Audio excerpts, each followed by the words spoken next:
हे जरायुज, अंडज, तसं स्वेदज. स्वेद म्हणजे घाम. आता घाम येणाऱ्या भागांमध्ये या प्रायव्हेट पार्ट्समध्ये फंगल इन्फेक्शन्स होतात. मग ती पूर्णपणे बरी आयुर्वेदाप्रमाणे होतात. मग हे स्वेदामुळं घामातनं जे व्याधी होऊ शकतात त्याला त्यांनी स्वेदज असं म्हटलंय. आणि भौतिक व्याधींमधला चौथा पार्ट त्यांनी सांगितला उद्भिज. म्हणजे जमिनीतनं जे उगवून बाहेर येतं ते म्हणजे मेनली वनस्पती. बरोबर. आता तुम्ही म्हणाल की वनस्पतींपासून कसला रोग होईल. आता सहज लोक बोलतात बघा, मेथीची भाजी खाल्ली मला पित्त झालं, मला पालेभाजी खाल्ली की मला कोलायटिस होतो, मला IBS आहे म्हणून मी भाज्या खातच नाही. मग हे जे आहे हे सगळे भाज्यांमुळे होणारे आजार. एवढ्यावरच ते थांबले नाहीत.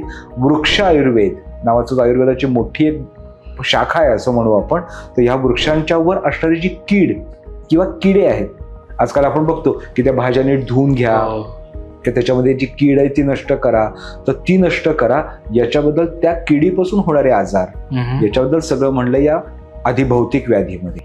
त्याच्यामध्ये सुश्रुत ग्रंथांच्या मध्ये एक रेफरन्स असाही आलेला आहे की ज्याला स्लो पॉइझनिंग असं त्याने म्हणलंय.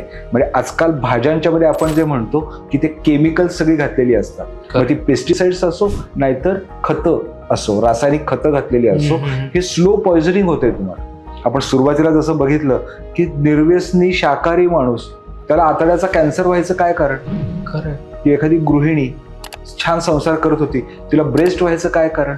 ते बऱ्याच वेळेला या उद्भिज ह्याच्यामध्ये की जे जमिनीतून उगवतंय त्यातनं येणाऱ्या या व्याधींच्या मध्ये असतं असं त्यांनी सांगितलं. बर. हे झाले अधिभौतिक व्याधी. करेक्ट.